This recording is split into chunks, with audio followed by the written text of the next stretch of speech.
Hello everyone, welcome back to my channel. In today's video, we are going to discuss about the Looker architecture and how the Looker components are going to work. Okay, so here is the complete architecture of the Looker, how it is going to work. You can see here, this is a web interface. So if you click on something, if you are trying to create any report from here, basically it is going to be data is coming from flow from web interface to the modeling layer. So based on the modeling layer, it will generate the SQL query. Okay, the SQL query generate and it will pass the SQL query to the database.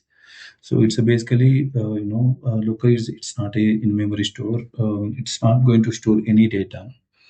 Okay, so this is about the architecture. We will go to the step by step how it is going to work exactly, the query execution, how it will work, and the backend, how it is going to connect. We will understand each and every topic in very detail. Okay, so this is the one of the most important concepts in interview purpose and the real world project as well, for you to understand the how Looker exactly work in the backend. Okay, so let me go for the architecture, how it is going to show you. Meanwhile, I will show you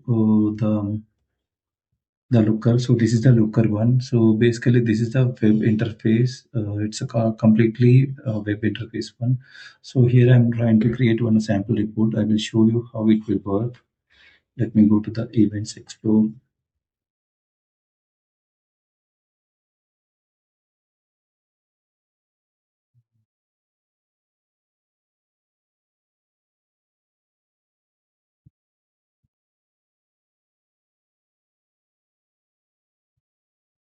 This is from the user interface to the expose LookML model and database. How it is going to connect. You can see here are the fields are available. Let me pull any one of the field here.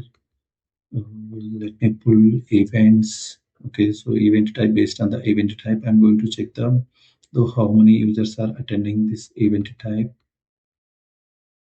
Just want to show you so the sample one how it is going to work in the real world. Okay, so the front end, the business users are, the clients, they will access from the here.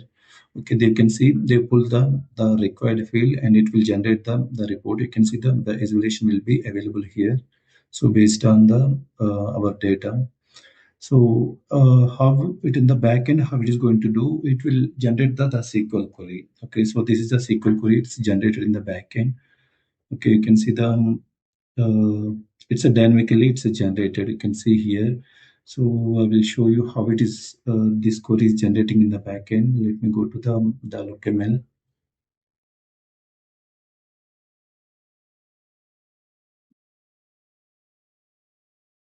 So basically, this is a LookML code here.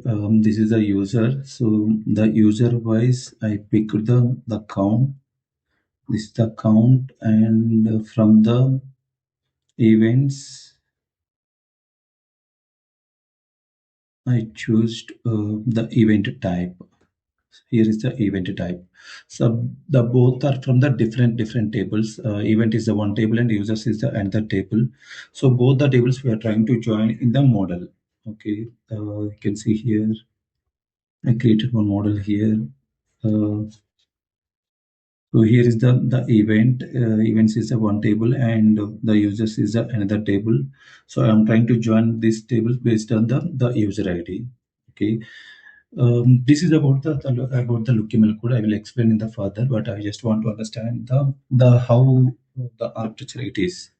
Okay. So well, coming to the here, you can see this is the backend query. It's generated based on the what was the LookML code we have written in the semantic layer, right? In the LookML code, based on the semantic our LookML code, the query is generated. So which is passed to the DB. Okay, it will pass that SQL query to the backend database, and in the backend database, it will run and it will fetch the data and will show the results to the LookML through here, the interface.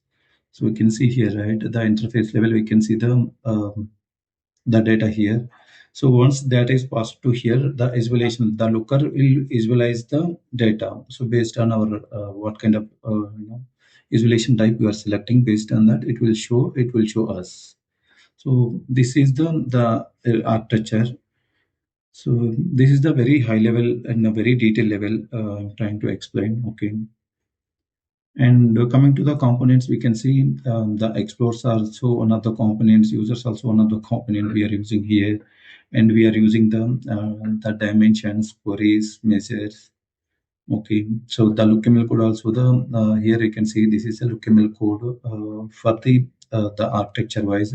So the LookML code will be available here within the modeling layer. So you can see the Azure modeling layer. So this is the one, and models we have here. Models we are creating here. This is a one model. For each model, we are going to create a separate model. Okay,